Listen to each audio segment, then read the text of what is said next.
Bell. Ambitious, but brilliant! I don't believe it! I swear I do not believe it! And they are back on terms!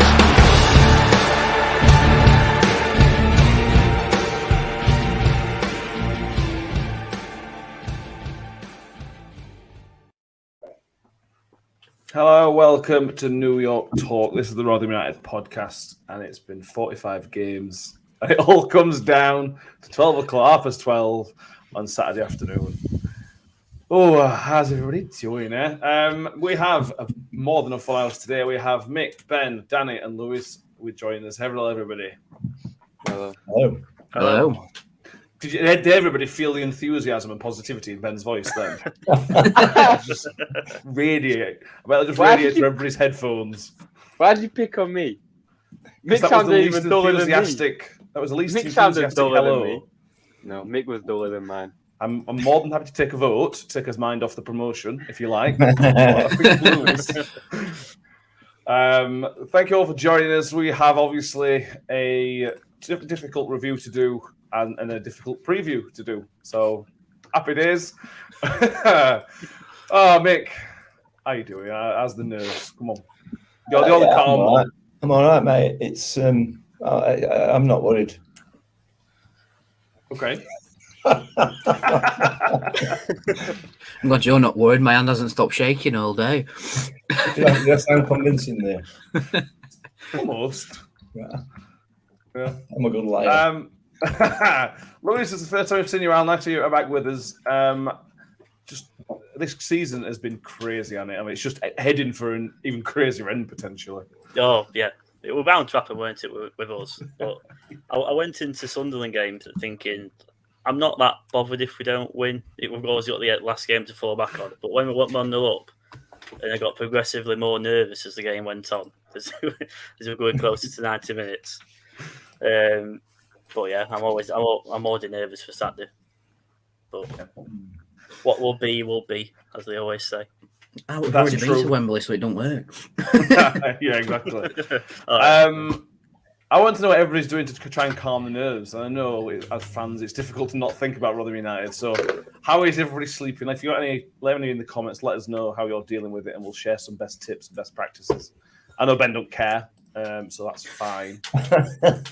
Yeah, I don't care. That's why I'm trekking all the way down to Gillingham. Are you nervous as well? You don't get nervous when what football? Nah, I'm excited. I wouldn't say I'm nervous. I'm excited. A little bit of nerves, but I wouldn't say I'm nervous. Okay, brilliant. We've got loads of people with us. We've got Theo Liversidge saying that we'll come on to the game. Started off good. What happened in next? We started off good. What happens in the next half? I didn't read that properly anyway. We have Mark Gambles joining us. Gav Grundy, Harvey Kelwick, YouTube user says, "Good evening, gentlemen. It's nearly squeaky bum time." Yes, it is. Powermad UK says, "Hello." Jerry Ann Simpson. What a performance on Tuesday. Icky's own goal was brilliantly heartbreaking. Will Roebuck, have the boxers look run out? I think a draw is okay. Yeah, we'll come on to lucky stuff for later on in the show. And Darren J says, "Sleeping or joking?" Yeah. So let's go back to Tuesday night if we have to. It was like Lewis says, Danny. Coming into it, I think we probably would have all took a point. I think all of us would have taken a point pre-game, but it's just the manner of how brilliant we were and the manner of the goal we conceded as well. It just felt so unfair. Yeah, took the words straight out of my mouth there. I think everybody who had took a 1-1 on the coaches up to Sunderland. Yeah. A lot of people were calling it a free hit because we could do it on the final day. But when you go 1-0 up after 17 minutes and it probably the best we've played in the first half for months, it was like, here, we could do this. And if anyone's watched the vlogs, you see how hard we celebrate Icky's goal. And we were sat right at the back of the away end. And it felt like I was going to go all the way back down to the bottom of the stand. But Icky's own goal right at the end, it sort of encapsulated our season weirdly. untouchable in the first half, little bit of a wobble in the second half, and then effectively shooting ourselves in the foot late in the game, which you could say is like our March wobble. But I take confidence from how we played against Sunderland. If we play like that first half against Gillingham, easy peasy. The question is, can we repeat it? Personally, I think we can. We just need to avoid silly mistakes. No silly mistakes and cruising, I think. Yeah, it gave me flashbacks, Mick, to be honest with you, to the last day of last season, where it was very, very similar. We played brilliantly, scored a fairly early goal, a really good goal, deserved to be 2 or 3-0 up, and then got a late sucker punch. The only difference was this time, I think it was the 88th minute rather than the 87th minute. Yeah. But other than that, it was just almost a carbon copy of 12 months ago, which fills me with worry, to be honest with you. I think we're in a position where you're going to look for anything to fill yourself with worry, aren't you? Not you personally, but just people in general. It was an excellent performance. If you take that one moment of the game away and then look back at the last 2 games, probably 3 if you include the Ipswich game, the performances have been right back up there. So that's all we need. That's what we need. The goals are coming, not to the extent that they did earlier in the season, but we are starting to take some chances. So things are. If you were looking at this as an impartial third party, you'd think, yeah, they'll be fine. They'll be fine. Not easy, I accept, as a Rotherham fan, because we all know that we have within our locker now, or we found out that we got within our locker a poor performance, against a struggling side, which, it's an issue. But Gillingham have got something to play for, which will play into our hands, I think. But we'll see, won't we? It depends how we approach the game. Yes. Yeah, it does. Ben, what were your thoughts? I've already mentioned, I assume you're backing everybody else up saying it was, we were the better team. Yeah, we were a better team. Yeah. What's that, the second week running that someone scored in both ends of the goal? Yeah. Yeah, we were a better team. It's heartbreaking. I saw the notification that Pompey had scored, and then we scored the own goal, which was devastating. So. Apparently, you were okay for a brief moment, and it was a very, very brief moment. We were top on Tuesday, and it was literally like a minute. Yeah, it just felt like everything was starting to turn, Lewis and all, because we were winning. Wigan were winning. It were actually 2-2, and you're thinking, hello. And then, great. Molly United. Yeah. George Hurst scored twice, by the way, as well. I know. There's a big favour, didn't he? Yeah.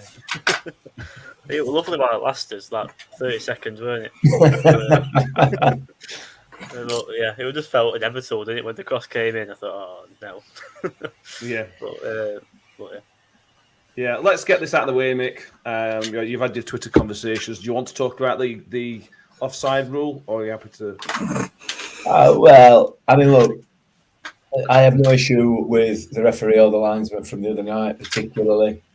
Much as I'd like to call Bobby Madley out for having a poor game, we were all right. We're bang average, weren't we? We were a bang average League One referees. What was the I other thought night? it was really good. Did you?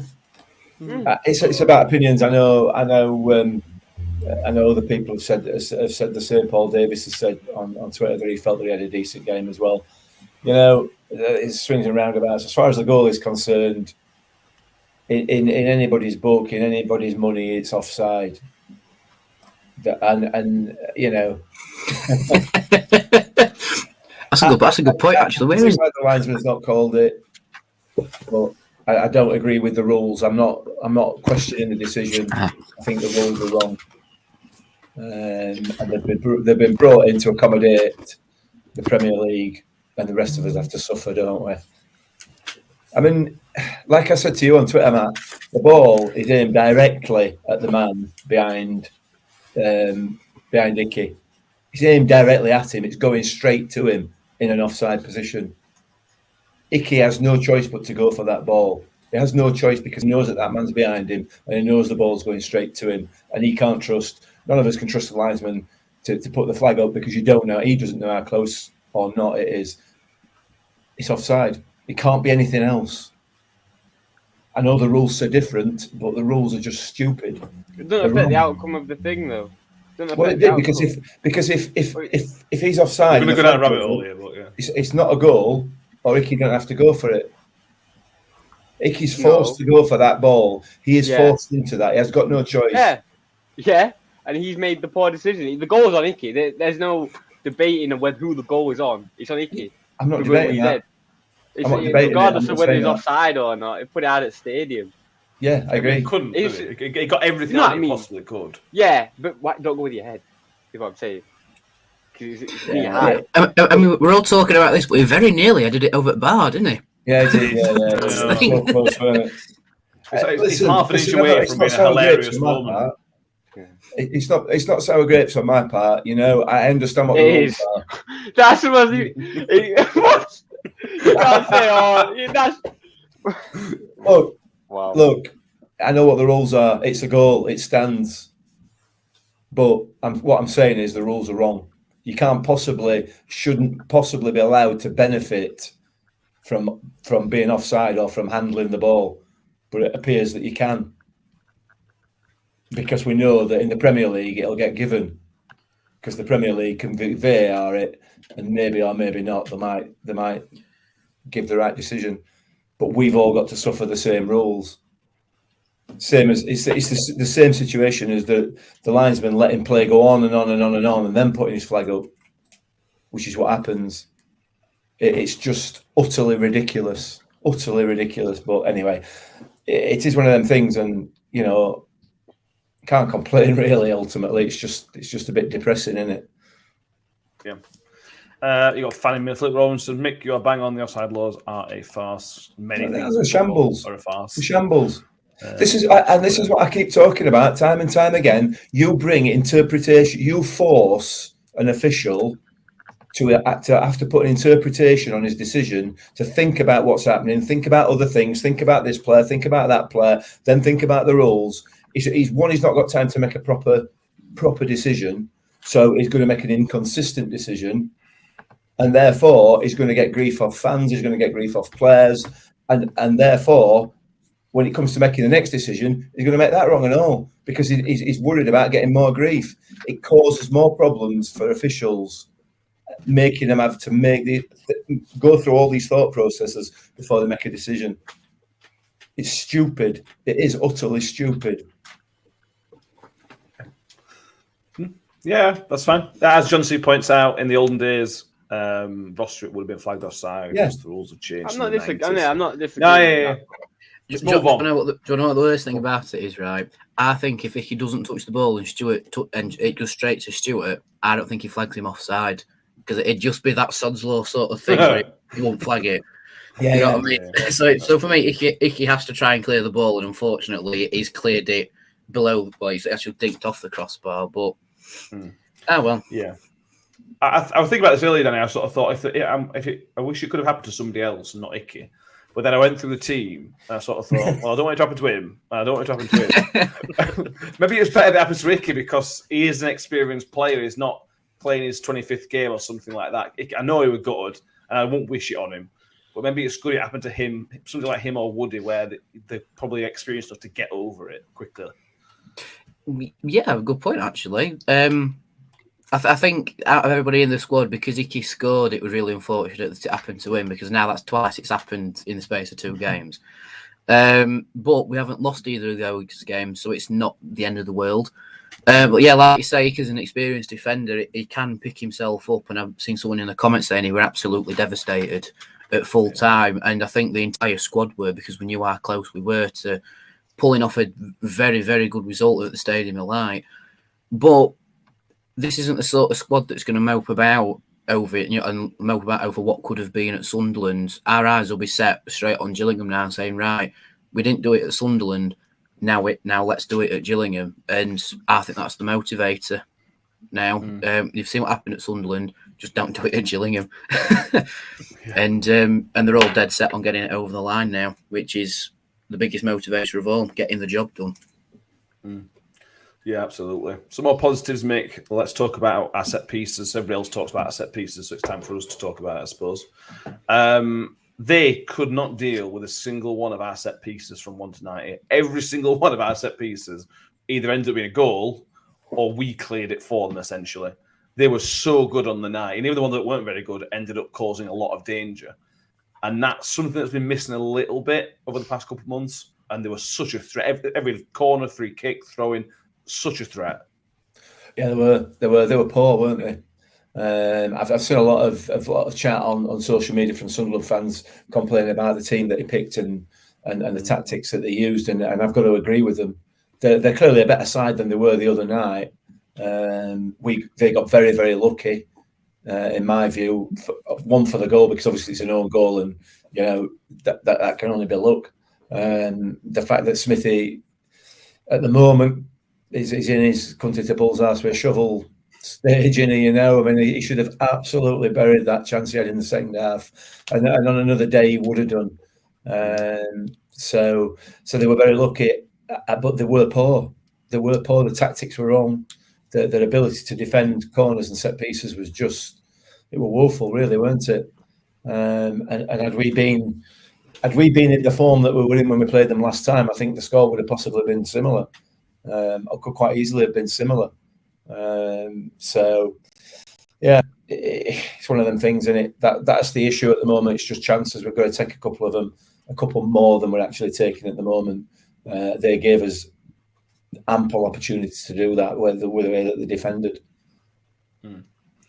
Yeah, that's absolutely right. I agree. But on a positive spin, Ben, if the worst happens and we have to sneak into the playoffs, there's half a chance we'll play somebody like Sunderland. And that is a good benchmark. If we need to play them again in a week's time, which is entirely possible, we know exactly what we need to do. Yeah, they'll know a little bit as well, but we know how to impose ourselves on them. And this is looking ahead a little bit, but what do you think? Yeah, it's always, yeah. I mean, it's going to help both teams because, you literally just play them, so you know how they play. It's relatively similar. Like, it's not like we played them 2 months ago and they've got 3-4 players coming back from injury. We kind of know what team they're going to put out if we do play them. So yeah, hopefully we don't like, but yeah, I don't want to go in the playoffs. I don't stand playoffs. I hate Why playoffs not? for the passion, because it's awful, isn't it? Because it's always, in my opinion, the team that's it's never the best team when you win. Through. Yeah, it's all right when you win. But it's never the best team that wins. It never is.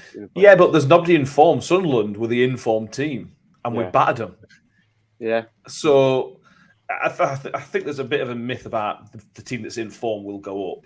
The best team normally goes up. Well, normally. Mick said it. I think Mick said it to me. If we get in playoffs and Wickham are there, the Wickham are going to win in playoffs easily.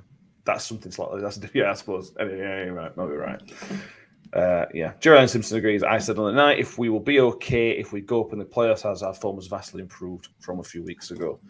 And the question is, Lewis, is that down to the slight tweak in the formation to playing Barlaser and Rathbun a bit deeper, Wilesy and Chio as a central role? For me, Wilesy and Chio could have been man at match. I thought both of them were superb. It caused them all sorts of problems. Maybe at the end, very end, both of them should have done better with that chance that they were gifted. Yeah, I'm going to come on to that. If they had a little bit more composure, I know it all happened very quickly, didn't it? But it could have been mad scenes in that away end if that went in. But yeah, it's definitely improved last couple of games since they've pushed Wiles and O'Benny further forward. We caused them some right problems in the first half, down flanks. They didn't in that. And they tried to match us up with 5 at back, but they had no answer for it at all, especially down either side with 2-2 as well, caused them some issues. But yeah, like I say, Wiles or Benny could easily got man of the match if it weren't for some others. Yeah, it's difficult now to pick anybody that had a bad game. I thought I mentioned 2-2 can be quiet, but I thought 2-2 were very good until it started tiring. Barlaser was excellent. Barlaser was superb, particularly the first 45, and continued. I think they tried to mark him a bit tighter, but everybody had a good game, and that's a really positive sign. Results are the most important thing at this stage of the season. But going into last game of the season needing a win, this is the type of form you want to go into that game with. Yeah, I think so, and I also think the atmosphere at home has really lifted us up. You know, because we had that absolutely atrocious run, then we won at Ipswich through I think sheer fan willpower more than anything. Wobble at Burton, a massive atmosphere at home again for Oxford, and that I think that equated to the big performance at Sunderland as well, because we know that we can do it, and the fans are right behind us. And like you say, no one had a bad game at Sunderland. I mean, there's an argument for Icky because he scored an own goal, but it's a very, very minor thing on his overall performance, I think. And I think it could be down to the change in formation. We said we need to be, on the podcast, we need to be unpredictable. We need to shake it up a bit. And we have. We found another way to play all the best players, but in a way that people aren't used to. And I think that's why Sunderland couldn't work us out. They were expecting us to play the way we played before. And we played more or less completely differently with two completely different players causing problems. And like I said, they couldn't handle it. They went 5 at the back, couldn't handle it. Quite interesting that Gillingham play 5 at the back, so we'll see how that works out. But the one reason I beg that we don't drop into the playoffs is if we get to the final in the playoffs, we'll have played 61 games this season, which is an absolute titanic number. Like you see Liverpool complain about their fixture schedule. Excuse me, we've played 57 as it stands right now, which for a team that plays high intensity football, no wonder we're blowing out our asses for part of the season. And I just want to draw the line under 58. If we draw the line under 58 and get promoted, jobs are good. And the worst thing is they don't have long off in the summer. So that's even more reason not to drop into the playoffs with our fixtures. But I honestly think if we put in the same amount of shift that we put in at Sunderland and play our game, don't play the rest game, and just go all guns blazing for the win, we'll be fine, I think, because so in the comments someone said we play better against good teams. Yeah, we do, but we also play good against teams that have something to play for, and Gillingham have to win this game. So if we play our way and upset their way of playing, we should be okay. Plus there's 2,000ers going down as a minimum, so that's nice as well, isn't it? Exactly. Yeah. Well, we're up to it. It was nice to see Crooksy in the way, and yeah. Once a Miller, always a Miller. Them's the rules. As long as you don't put in a transfer request and refuse to play. Let's go through the comments. How people are dealing with the nerves. Mike the Miller, how do we feel about the nerves? I live in Scarborough. I went around Marine Drive for a walk this afternoon to calm the nerves and bumped into a Miller's fan. So much for that one. I'm telling you, we're everywhere. Yeah, Philip Rawlinson's going to stay drunk until Saturday. It's one way of doing it. That's like a plan. Jalen Simpson's going the opposite way, running. Jalen Simpson's running and eating. She's sleeping okay at the moment, but won't be on Friday evening. Chris Sanderson, any fans with nerves like me, I highly recommend the Chantry Brewery mixed case of beer. It's a shout out for them as well. Mick, any hints and tips for everybody to calm the nerves? I think Friday night is going to be the one where everybody needs an early night for an early start, but may not be able to get that early sleep. No, it's going to be tough, isn't it? It's going to be a tough one, that. Plenty of beer, I suspect. Not quite too much that you can't drive on if you're driving on Saturday morning. But look, these are the days. These are the days you enjoy. These are the days. This is what football's all about, isn't it? It's what football is all about. So, just suck it up, enjoy it, enjoy the build-up. And look, the worst possible case scenario, right, is that we end up in playoffs. That's the worst scenario for this season, and that worst case scenario is really unlikely when you actually look at the stats and you look at the games that are going to be played on Saturday. It's probably the most unlikely of the three possible conclusions to the weekend from a Rotherham United point of view. So, if you're going to go back 9 months and listen to me saying exactly what I've just said there, you're going to think, well, I'll have that. I'll have that every day of the week. Didn't you predict we're going to finish 10th, Mick? No, I didn't, mate, no. You picked first? I think I might have done, yes. Yes, he did. Okay. Which is the best prediction out of all of us. Having checked all that, that is the best prediction. Even if we finish third, I think Mick would still win our prediction game on that one. We were all very pessimistic. And I'll tell you for why, because I put my trust in this team, this management team, and the squad that he's put together. You said we finished sixth last Really? season, though. Yes, You are? did. You said we nearly finished did. playoffs last season. I didn't say sixth top or sixth bottom. I just said sixth. We weren't far off. Oh, yeah. Yes. John C says, Matt, Wigan will draw, we will win, so forget about the playoffs. John C is 100% certain the Millers will be champions. I'm with I John. love your positivity. I think Sean Green's comment is one that we're all interested in. MK Dons have to win at Plymouth, and we were the last team to score at Plymouth Own Park, which is it's no good for my nerves doing this. No, it's not. No. And I don't have any beer in the house. That makes it even worse. Yeah. We normally covered the review show a bit longer, but I've sort of I'm too focused ahead. Is there anything else I want to mention about Tuesday before we move on? That goal were offside. Was it? Was it really? Why don't you email Sepp Blatter, see if he still cares? I'm sure Sepp will be well upset about Can we just mention the absolute pizza corner Barlas put in for Ricky's right end goal, shall we say? It was almost a carbon copy of the goal at New York, wasn't it? Or that Fergie? Yeah. It was Fergie, I think, that took the corner. Yeah. I know I've already touched on it, but our set piece have improved since our bad run of form, which is good because we do like a set piece goal, don't we? I think it's our second ranked thing behind open play set piece goals this season. If we can, we'll do. We're if a big, we can fat, if we can physical side. curl in a picture like that, if we can curl in a picture like that against Gillingham, my money's on their Rotherham-born goalkeeper letting one in for us. Oh yeah. But anyway, we'll talk about that in a minute. Yeah. But the fact that the whole way end was singing Barlas as the Geordie Pirlo, right as he whipped in that corner and Nicky scored. Incredible. Absolutely incredible. Yeah, it were.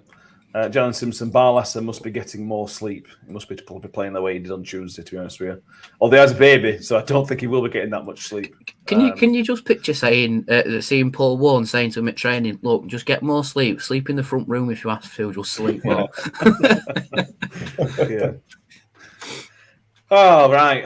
Let's look ahead. A couple of permutations. There's only really 2 or 3 permutations that are Rotherham United related. The basics are match MK. Whatever MK Dons do, if we match it, we're up. To win the title, we need to win the league and hope that Wigan don't win. If they draw and we win, that's still fine because of goal difference. Gillingham have a lot to play for. As we already mentioned, our opponents are level on points with Fleetwood, who are just outside the relegation zone. So all they need to do is better Fleetwood's result. And Fleetwood, as I've already mentioned in the comments, they've got Bolton. Ben. What do you think? We'll come on to tactics and how we're going to set up and things like that. But how do you think Saturday is going to play out in terms of, are we going to win title comfortably, 3-0 victory? Is it going to be nervy Victor, Jimmy Glass type moment in the last seconds? What do you reckon? Jimmy Glass. He scored a 90-something minute goal for Carlisle to give him Football League in about 1998. It's a very, very famous moment in football. Mick, anybody else back me up? Famous moment? Yeah, I remember it. I remember it very well. Goalkeeper, Ben, he was goalkeeper for Carlisle. And he scored? Oh, and he scored. Is that why it's famous? Yeah. All right. What was the question? I think it's going to play out. Based on those permutations I've just given you, bear in mind who's playing who, where do you think we're all going? Well, Gillingham, I've checked goal difference, and Gillingham, it's not one of them where if Gillingham lose 1-0 and Fleetwood lose 3-0, Gillingham stay up. It's like 14 different in goal difference, so Gillingham have to get something. And I think, I think they're the hardest teams to play at the end of the season is people fighting for relegation. Because if they're motivated, right, they could, you've seen what happens. You've seen what teams fighting for relegation can do on last day of the season, so I have no idea. It depends on so many things, but I'm going to say we're going to win. Gillingham will get relegated, and we're going to go champions. Nice style. The good thing for us, Lewis, or one of the good things that is really in our favour, is the MK Dons playing Plymouth game. Danny's already mentioned Plymouth home form is very, very, very good. I don't think they've conceded in something like 6 or 8 games at home in the last 6 or 8 games. They are an incredible run of form, and that's going to be tough for MK Dons. It's going to be massively tough, and they've only beaten Morecambe in the recent weeks. So Morecambe were obviously down bottom of the league when they're going up against Pigs and somebody else they lost against. They've struggled, so it's that again points positively for us. They've got to do something special. Yeah, it helps as well that Plymouth really have to win. I think they're the 6th at minute, so if they've got to go into the game needing to win to get in playoffs. So that, for the same reason for us, it could play into their favour with Gillingham needing to win as well, with both teams coming out and attacking. But I think I've looked at MK Dons' away form. They are quite good away. So I don't not to make us feel a bit worse. But they're second in the away table, I think, in League One. But like I say, Plymouth are great at home, so it sort of cancels each other out. Yeah, it's yeah, absolutely. So just give it a bit of context to Plymouth's recent home form in terms of not conceded. We've conceded 1 goal in 9 games, and that was against us. During that time, they've played Portsmouth at home, Sunderland at home, and Oxford at home. So they aren't playing Cannon Fodder at the bottom of the league. They're playing these proper teams that are good. So they've had to work hard for those clean sheets. But as Lewis says, MK's away form is good, but their recent form have only won in the last 4. Danny, again, another positive shot for us. Yeah, but MK will be really up for it, won't they? Because Plymouth, am I right in saying Plymouth are effectively secure of playoffs this season, or can someone still pick them to go above them? Plymouth, yeah, playing MK. No, they've got to. If they don't win, there's a chance they'll drop out. Wickham. That is going to be that is a massive game between the two, isn't it? But I think MK will be settled for the playoffs at the end of it, won't they? Because they are effectively secure of the playoffs now. Like, yeah, they can go up automatic if we fail. But let's be positive. Let's say we're not going to fail. We're going to beat Gillingham, aren't we? Nobody can catch MK Dons. I think it's Wednesday. We're 4 points behind them. So MK are secure of 3rd anyway. It's all about who occupies 6th for them. So if they can push Plymouth down and keep them towards that bottom end, they'll be playing Wickham or Plymouth in 6th, which could be good news for them. It takes a lot to wrap your brain around everything that can happen just on Saturday alone. And the worst thing is, it's at 12:30, so we haven't been able to proper cognitively put it all together. And then it's it's all kicked off at 12:30. And the worst thing is, it's on Sky, which I think it's going to be us on main event and MK Plymouth on Sky Football. I think because they'll be running at the exact same time. Yeah. And take this any way that you like. Gillingham haven't won on Sky in 11 years. 11 years. 11 years. We won on Sky when we went to Wembley. Well, we've been on telly 4 times. Well, no, we won when we played Ipswich. Sorry, Ipswich Pigs and 2 then Papa Wembley. Johns if you can't penalty shootout win. So 4 wins on telly this season. Yeah. So it's so low that we're going to lose now. You know, they haven't won in 11 years. they decided to do it. I wish you hadn't said that now, Danny. But yeah, I really want to know some other people's routines because I've been drinking tea like it's water. Well, it's got water in it, but anyway. But I'm more nervous for this game than I was for the Ipswich and Oxford game put together. That's how I'm nervous for them. I was right nervous for both then. Will Roebuck, the limbs when we are 3-0 down, but Plymouth make it 1-0. They will be spectacular. That's just reminded me of something as well from the Sunderland game. Sorry. The worst thing about Icky's own goal was that my mate had just turned around to me and said, Portsmouth are winning. And then Icky scored his own goal. Yeah. That brief moment of euphoria must have been special. Yeah, we went, oh, Portsmouth are winning, and Icky scored. So we all gave him a big slap round back at head that he said it. Jamie says he emotionally can't handle any more of this season. Yeah, another reason we don't really want the playoffs. Sean Green points out, rightly, this is not really this game, to be honest with you, but can I remind everybody it's 21 years ago to the day and we're recording when Alan Lee scored that goal against Brentford.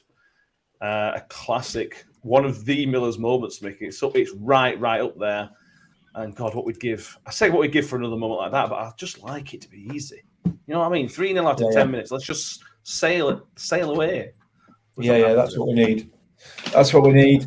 It's interesting sitting here listening to you lot say how nervous you are and everything else. And I'm sure everybody else is feeling the same. And this is what it's all about. This is what football seasons are all about.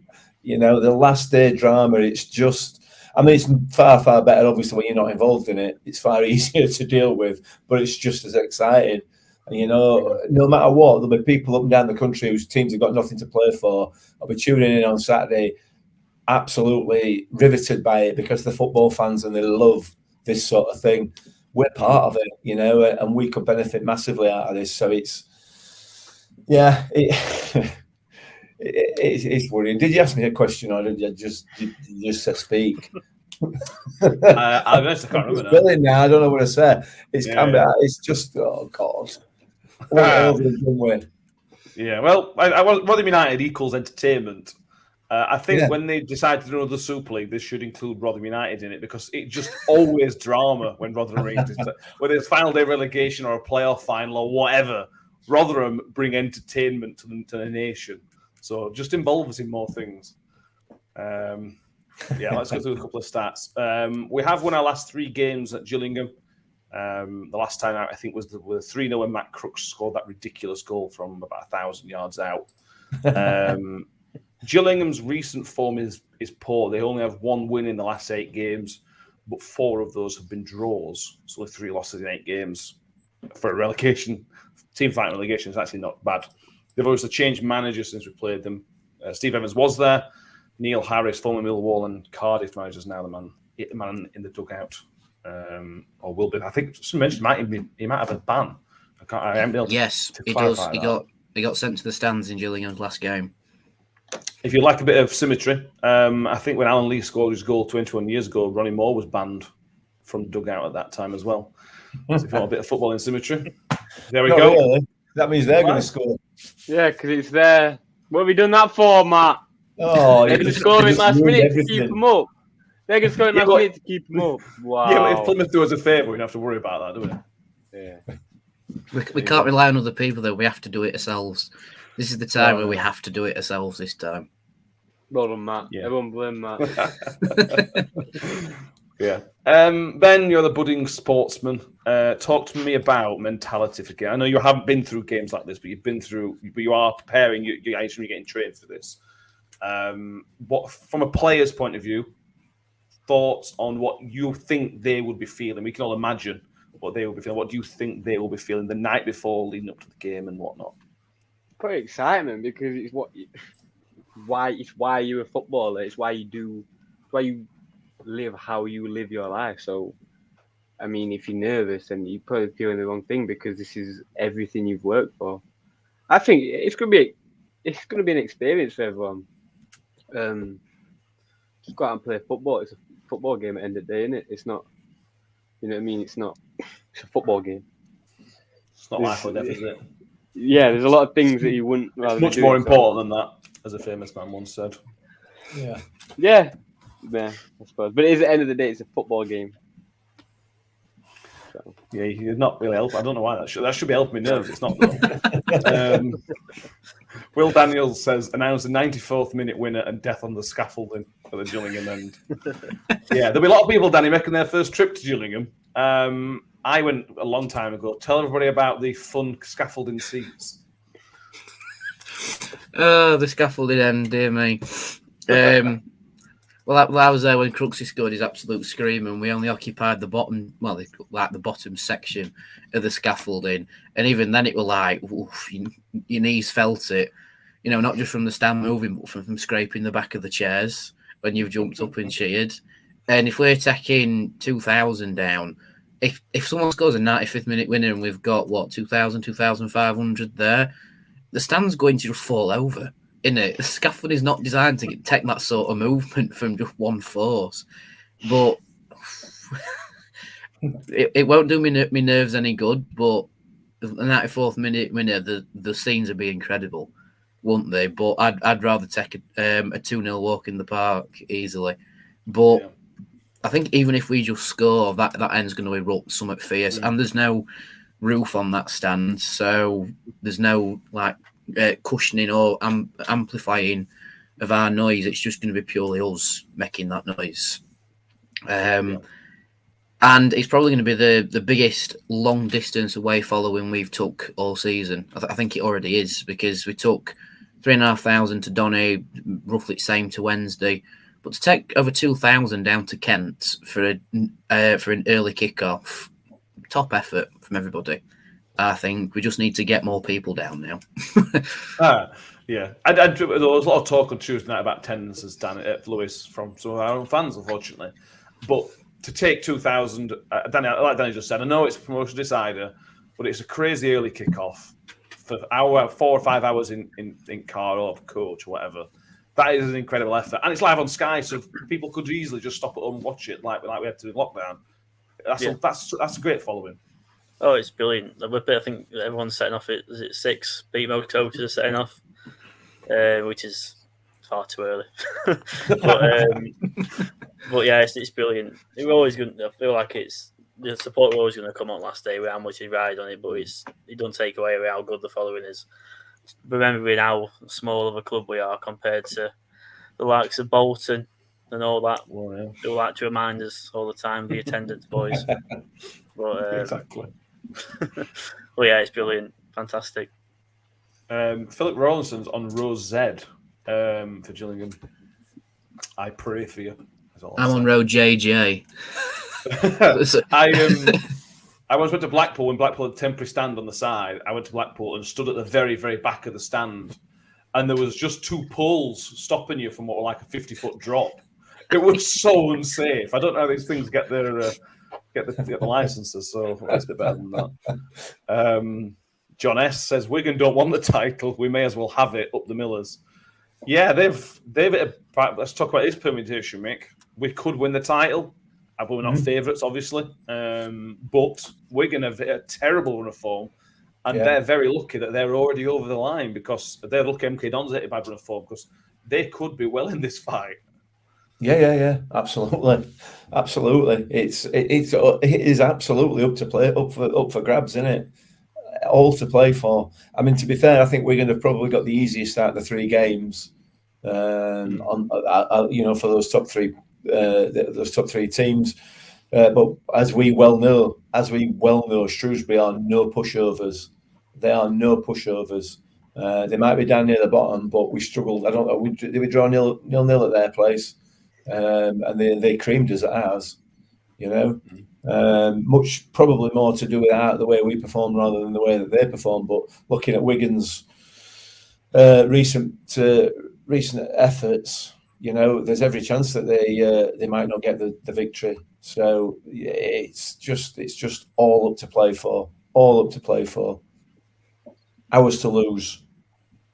Yes, it is. Lee McGarry says Icky Redemption, 88th minute winner to win us the league. That sounds nice, doesn't it?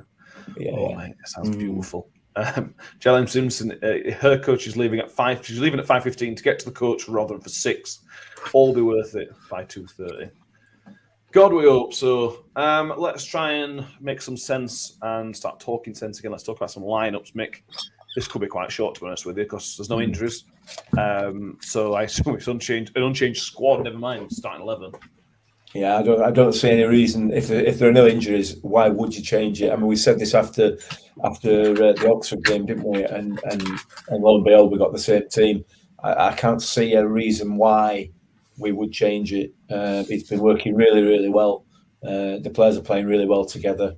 No issues whatsoever. No changes. Definitely not for me. Definitely not. I think that's fair. We've got a comment from Russ somewhere. Congrats to Jamie Lindsay, made his 100th appearance for Rotherham United on Tuesday at Sunderland, which is a great achievement for him. Could you see an argument, Ben? Jamie Lindsay, if we're going to bring somebody in, Jamie Lindsay is an obvious contender. But like Mick says, they didn't seem especially tired on Tuesday, but they played very well. And it's almost one last go. Even if somebody had niggling injury, you still play him, wouldn't you, on Saturday? Well, Jamie Lindsay. or anybody, if anybody was niggling injury, you'd still play them on Saturday, wouldn't you? Take a risk with being. Yeah. Oh, well, yeah. I think you do that any game of the season. Get a grip, but that's just my opinion. No, I think the midfield is going to. It's got to depend on the last game of the season. It's the last game of the season, right? Away at Gillingham, we're fighting for promotion. What type of game is it going to be? What type of football game is it going to be? It's not going to be a tiki-taka game, is it? It's going to be a fight. So, you know what I mean? You don't play your I don't want to say technical players because it makes it seem like Lindsay and Rap aren't technical, but you know what I mean. Like you put your people who want to play and who want to fight because that's the type of game it's going to be, in my opinion. So you've got to look who you're referring to. Don't want to fight. I can't think who you're referencing. Fancy fight. Who knows? Substitutions could be key, Lewis. The last 2 games, I think we've only made 2 substitutions in both games. It's interesting to me that he's left that. This isn't a criticism. This is just interesting to me that he's left that last substitution spare on the last 2 games. Do you think there's method in that, or do you think he's just not fancied all the time? I think, relatively, both games have been going well. Burton weren't going very well, was it? But for Sunderland, were going very well. So they're probably leaving one back to see if there were late drama, like there was. But if there was a little, say, if they scored in 75th minute, for example, we needed a spare sub to change the game. It's always handy to leave one back to change things in your favour. But for the most part, we've not really needed to make changes. How we played on against Sunderland, everyone were fantastic. I remember putting Lindsay on for fresh legs in midfield and to replace Tutu who legs were gone. I can understand why he's doing it. Yeah, I can.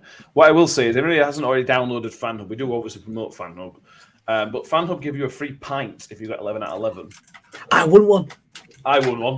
And I think there's a good chance that you could also win another one on Saturday, because I agree with you, with everything you guys have said. Unless there's a mystery injury on Friday training, it's going to be the same starting 11. So if you're not on FanHub, download it. If you need a golden ticket, ask, because I think I'll probably be able to get one. And you'll probably be able to get yourself a free pint. You can use post-match. I don't know if they're in Gillingham that do them. Danny, I can see you writing stuff down. Are you just writing down the team again and just making sure? I'm just having a look at a few insights into Gillingham. This is probably a little mind game tactic from them, but they haven't released any team news at the minute. They've done like the whole rigmarole of manager and player thoughts on the game, but no like official injury, such as out and this, that, and other. I imagine the big one, like we've said before, is their manager not being in the dugout, which could play into our favour. I think their one danger that we really need to look out for is their attacker, Oliver. He is very close in his rating behind Smith, and he does have a better minutes per goal. But Gillingham don't really score at home. I think they're the worst home form in the league this season. I think they've only won 4 games at home and scored only 13. So playing to our favour. Bear in mind we're still ranked first for conceding goals per match, which is 0.7 goals per game, which is still an insane number. And Gillingham also like to give away a penalty because they've given away 10 so far. 2 are against us. Yeah, 2 of them against us. It's hard to call, but for me, if everyone's fit enough and able to start, I'd go for the same lineup. The same lineup that really came into its own against Oxford, absolutely murdered Sunderland in the first half. And it seems to be the formation that's now clicked with everybody, and everybody knows the jobs. Chio loves playing in that position because he likes being the quote-unquote lazy winger.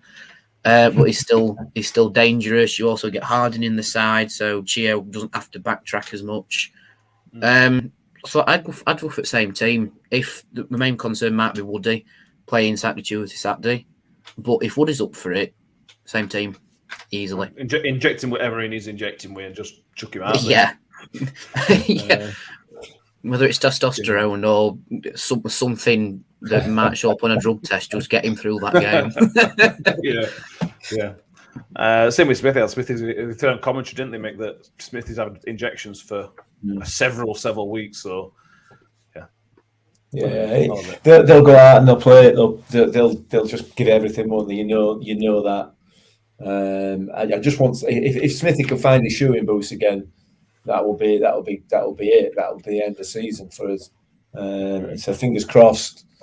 You know, he's getting a little bit better. His performances have improved in certainly in terms of him holding the ball up and getting involved in bringing other players into the game. That's got a lot better over the last couple of games. He's really started to come back to that player that we said was so almost indispensable at one point. You know, he dropped off, his form dropped it, but now he seems to be getting back. So all he needs now is just that final piece of the jigsaw, and that's hitting back at net 3 times on Saturday. Yeah. A couple of people saying John S. and Carl Scott saying Gillingham have a fair few injuries. I haven't been able to clarify who those injuries are. I've seen this at work today.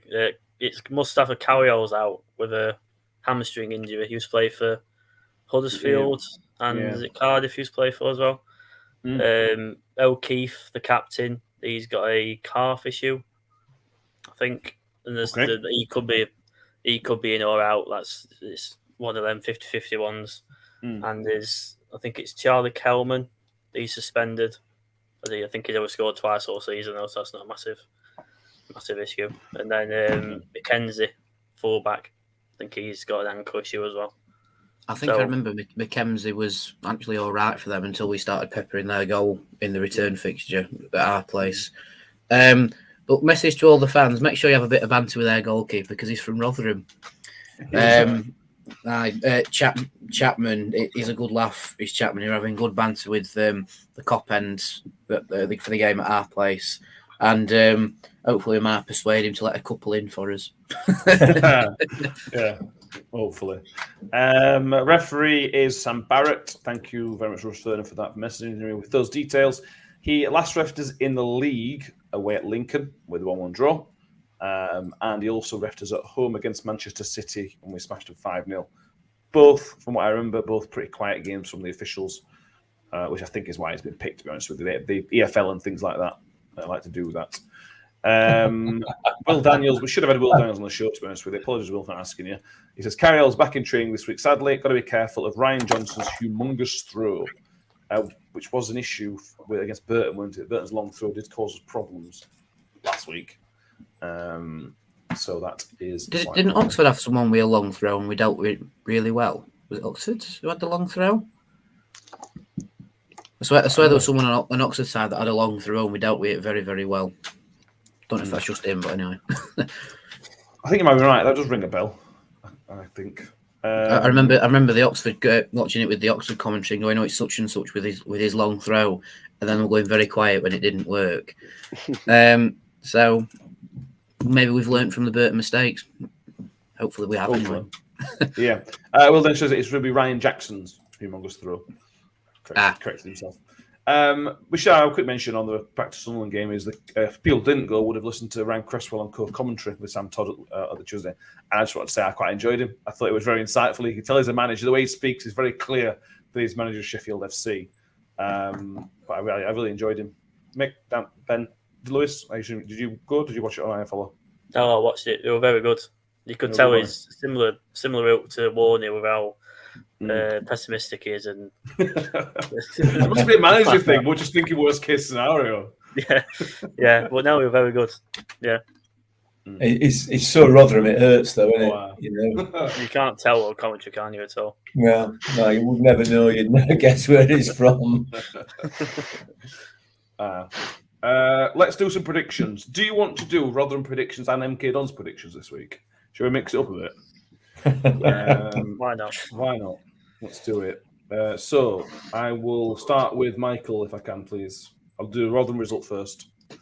Right. Well, Rotherham are going to win, and it's going to be an own goal. It's going to be a miscue clearance from their centre half, off goalkeeper's backside, 2 posts and a crossbar, it back at net. That's my prediction. I got it right last twice. I mean, not the manner of the goal, but certainly the result. So 1-0 Millers. What did you pick last time out then? That was I don't know. Sunderland. Ipswich anyway. Well, Ipswich game, weren't it? Ipswich, Oxford, yeah. That's fine. Lewis? I'll say 3-1 Millers. There we go. That's what we want. Benjamin? 1-0 Rotherham. Okay. I will go. Got a sick feeling of 1-1. Don't like that. Danny? If Danny's still with us.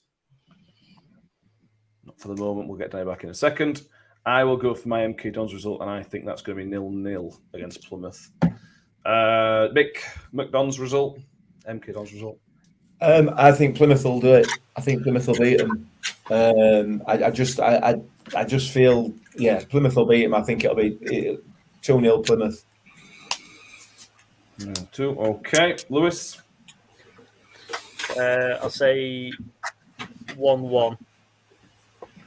I think MK Dons might be winning, and the Plymouth do win last little bit. Okay, Benjamin. I'm going to go 5-4 Plymouth. 5-4. So good grief. Plymouth. 5-4. Plymouth come back from 4-0 down. Yeah. Oh, that'd be amazing. Danny, Rotherham prediction plus MK Dons prediction if you can.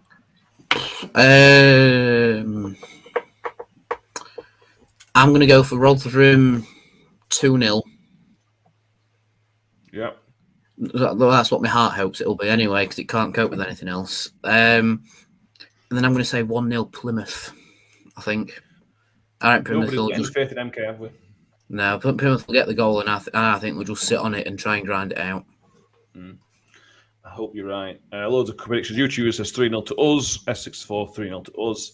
Cheryl Stone says us to win 2-0. MK 1-1. Harvey Kellick says the same. Lee McGarry says 2-0 to us. Will Roebuck says, is Mick going to surprise with the fancy dress this weekend? We'll come on to what we're going to wear in a minute. Carl Scott says 3-0. Kelly gets last 10 minutes. We'd all enjoy that. Kerry Louise 4-0. Iron Player says he's going to be 2-1 from 1-0 down at half time. And he says MK to lose 1-0.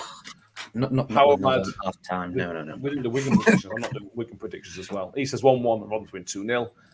Lee McGarry says 0-0 for Plymouth. S64 1-1 against Plymouth. Will Daniels says it's going to be a set piece goal either way, but we'll get 2 more and win 3-1. Go on then. Will Roebuck has requested we do some Wigan predictions. Okay, I can do that. So bear in mind they're away at Shrewsbury Town. I'm going to go Wigan win 2-0. Not much positivity from my end. Mick? 1-1. 1-1. Lewis? 1-0 Shrewsbury. Oh yes. There we Love go. it, Lewis. Come on. Ben, you want 5-4 for Plymouth, so I assume you're going to go 6-2? No, I'm going to go 5-5. Jesus. With Ben predictions, it could be the highest scoring final day in history. The thing is, it's predicted 1-0 for us. Yeah, that's how it goes. That's how it goes. I'll tell you right now, I've seen it enough times. That's how it goes. That's how it goes. Place your Happy up, bets. mate. That's how it goes. Yeah, put your bets on. You want free money, put your bets on. Brilliant. And Danny? Well, the shackles are just off for Shrewsbury, aren't they? They've got nothing to play for, so they've got so much freedom to play with. So I'm going to agree with Lewis and say 1-0 Shrewsbury. I like it. Lee McGarry says Shrewsbury 1-0 Tilton goal. I mean, that would be glorious, but I do think he's injured, which is devastating. Yeah, we've got, I think everybody's gone for us. 3-1 Gerald Simpson says, with us getting all 4 goals, obviously. Another own goal. Yeah. Who scores the own goal, though? That's the question. If Smith gets an own goal, he'll be able to score at the other end. So says Smith.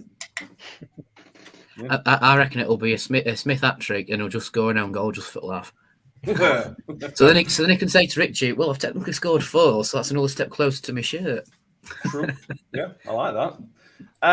Mick, somebody asked about fancy dress. Are you going to be wearing fancy dress? Or are you going to wear the lucky Sweden shirt that's behind you? I'm going to go as a fat, ugly, bald, middle-aged man. No, I should not be wearing the Sweden shirt because Why?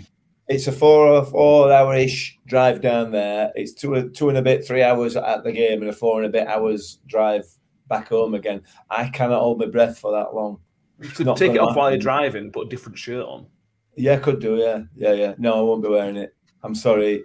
I'm sorry to the Hanson family. It may well come with us. We'll see, but I shan't be wearing it. You should just wear it on your head, Meg. Yeah, could do it like a bandana. I can only just get it over my head. Yeah. I don't know whether to wear my Sweden shirt. I wore it on Tuesday, but I didn't go to the game. I watched an iFollow, so I can't tell. And we didn't win, so I'm not sure if that still means it's lucky or not. Then again, the times you've worn it at the ground, we've won. Exactly. That's what I'm thinking. So.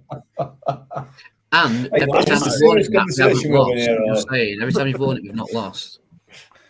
We haven't lost. That's true. All we've got is follow the same rules. The last couple of home games when we've won that shirt and we've been to pub pre-match. So all we've got to do is wear that shirt and go pub, and we're guaranteed promotion. Yeah. Let's do it. I just want to wear red. I want to wear red and white, but I can't. I feel like if we didn't wear it and then we didn't go up, I would feel absolutely responsible for that. Danny, looking forward to this. Not looking forward to it. Nerves, excitement, just about every emotion I could possibly think of. Every scenario has already ran through my head and will run through my head again over the next 40 hours or so. Just try and sum up your feelings as well as that. Well, I can tell you that I'm going dressed as a Rotherham fan with a nervous disposition on the way down to Gillingham. But yeah, it's the way I look at it is that we couldn't have asked for a better season coming straight out of lockdown. You know, we've had 1.5 seasons not watching Rotherham at all in the grounds, and now we've come back out of it and we've got one of the most drama-filled seasons in our club's history. So for me, you couldn't ask for any better. However, for my blood pressure, it would like a nice, easy game. But I do want both you guys to decide, and possibly the comment section to decide on this one for me. Now, the only time I've worn this shirt away from home was at Wembley, and we won. Every other time away from home, I've worn this number, right? What do I wear down to Gillingham? I go Wembley. This has got huge Wembley vibes about it. Huge playoff final vibes about this for me. So I would go with the Wembley attire, and I echo that to everybody else, unless you've got lucky shirts that you didn't wear to Wembley. Lewis, any thoughts on that? It all matters, doesn't it? I'd say red shirt, Danny. Stick with Wembley. Well, the Will Roebuck says Wembley was a poor performance. Get the blue on. That's a very good point. Yeah. I mean, it's not blue, but it's grey. But yeah, fair enough. Yeah. It's this camera. It's not very good. Ben, would you like to weigh in on the superstition chat? You know I'm all for superstitions. I don't really follow superstitions, but I would flip a coin, and if you lose, blame it on the coin. Hey, it's not your fault. Then it's not your fault. Shall I flip a coin on what shirt to wear, Ben? Live on camera. Yeah, go on then. All right, what are we saying then? Heads home shirt, tails away shirt. Yeah. Yes. Don't drop the coin. Ready? Yeah. Yes. Tails. Tails the away shirt is. Ooh, it's the away shirt. Ooh. Will Daniels says neither, so I assume Will Daniels wants you to go topless. if we win a match. Always an option. If we win a match. What, tango style? Oh yes. You get a stick on Rotherham badge, just proper tango style. I'll just paint like just my stomach red. That's the Rotherham version of Rudolph the Red-Nosed Reindeer. In the 12-degree Gillingham cold. Well, I have to paint my stomach red because it'd turn blue by full time, wouldn't it? Yeah, exactly. Yeah, we've done his predictions. We've talked about it. Mick, sum up. Again, we won't get any players watching this, but just talk about how the season, like Danny's just done. Just tell us what the season, what it would mean to you as a fan, and about the players as well, and use some words if you can. I mean, there isn't a team. I don't think there's a team in this division that deserves promoting more than this squad of players. I genuinely don't. I know we've had our down period, if you like, for a few games. But when you look back at the season and the way that they've performed and the good times that they've given us, there's nobody else deserves it more, in my view. So yeah, they'll get it. They will get it. They're good enough by a long streak. They are good enough. So yeah, it's going to be nervy and everything else. But I have absolutely full confidence in this team to take us up into Championship. And another season of moaning from me then about referees and stuff like that. But let's enjoy this while we can. And we're going up, mate. We're going up. I like it. Lewis? As champions. Okay. I'm nailing the colours to the mast. I started the season off with a prediction saying that we were going to go up as champions. I'm going to finish the season with the same prediction. We're going up as champions. Can clip that. If that's the case, we all need to buy Mick a crate of beer, and he needs at least whatever 2,000 times 18 beers are at his house. Which would be able to feel like a Carling fort. Exactly. To be fair, when Woody came on the podcast, he promised us all a beer because of his magic trick. So we might all, if we came up, I think we might have to buy him the beer. Yeah, Lewis, Mick introduced for 2 or 3 times. Then thoughts on going into this for the players and the management and everything. We definitely deserve it after what we've gone through this year and last year, for that matter. With how we went down last year and how we've recovered with recruitment and stuck by Warney, and with everything that's gone on this year, we've definitely deserved it. And I think Paul Warney said in his column in Advertiser, say, let's leave nothing to chance. I can just echo that. Just go out and do our job. Play like we did against Sunderland. And I don't think Gillingham will have an answer for us. Yeah, I agree. Ben? What's the question? Thoughts on... Do you have any inspirational words to leave us all on a positive note, is basically what I'm asking. Everybody else has done quite well, so the pressure is on. I'm sorry, I bottled it. We'll start calling you Carl Robinson. Yeah. Big game, biggest game we've had in a couple of years, bearing in mind fans are actually in attendance. We mentioned last podcast, we're now on our second highest points total ever as a football club, which is an incredible achievement on its own. We obviously aren't officially promoted yet.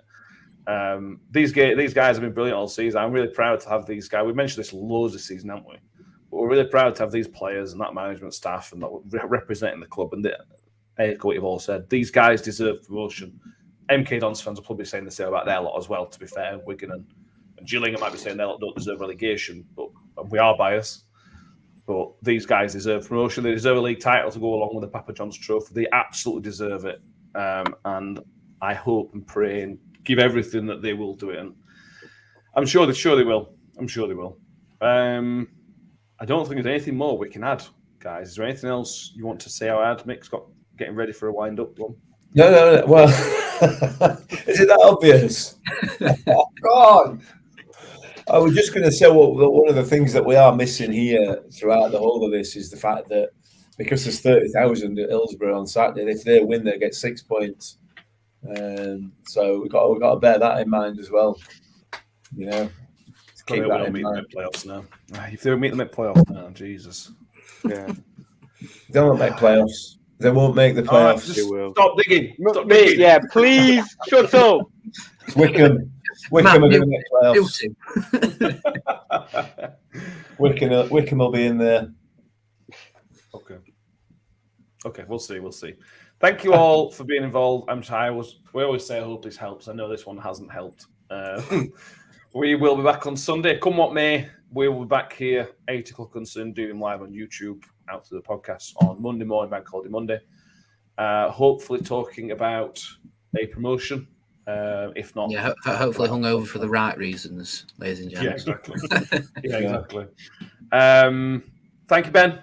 Other than the fact you weren't listening to all the questions I asked you, and you answered some of them. I was. It's just Mick kept interrupting, so I couldn't concentrate on the questions. Okay, Mick, you need to apologise to Ben for interrupting him. Yeah. Oh God, I can't tell you how sorry I am. Yeah. Thank you. So I won't. Lewis, it's been great to have you back with us. First time in a little while. We should signpost people to your work. If you're interested in your work, you do some boxing articles and some other stuff. Where can people read your work if they wanted to? I think he's froze. Okay, we've now, as I asked that question, we've now lost Lewis. You can. Hang on. I fixed it. Bear with me. Lewis is back. Back again. The laptop's dying. Apologies. Okay. So anyway, thank you for coming, Lewis. If anybody wants to know, you do some boxing articles, football articles. If anybody wants to find some of your work, where can they come and find you some of your stuff? My Miller's stuff is all on the Rotherham United podcast website. I do bits of boxing as well on planetsport.com.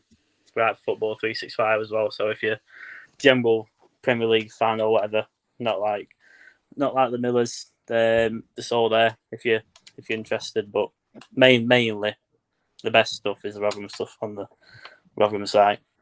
Correct. Danny, always a pleasure to show you with us, and I'm sure we'll all catch up and see each other on Saturday. Yeah, definitely. The one thing I'll say, because I know that a few of the players' families and sometimes even the players watch our podcasts. So if you're one of the family members, make sure you text them this message. And if you're one of the players who are hopefully enjoying this, just go out there against Gillingham and make history, because no other Rotherham side has ever won a league and cup double. That's all I'll say. We've never won a cup double in our history, because generally we've been a third and fourth division team for more or less the vast majority of it. So go out there and make history, lads. No pressure. And we'll finish what we tweeted last time. Like I tweeted yesterday. The last time the season finished in April, Rotherham United were promoted on a final day shootout. This season finishes in April. Thank you all for listening. Thank you for watching. Please subscribe, follow everything. You know what we're doing. If you see us on Saturday, give us a wave. We'll be nervous, sweaty hands and clams, so don't shake hands. But give us a wave. And we'll see you all back here on Sunday night. Thank you, boys. See you next time.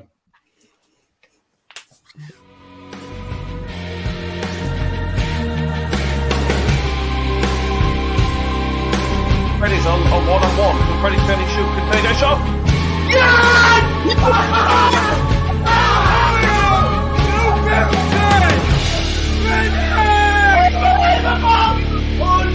Unbelievable! Apologies to the neighbours.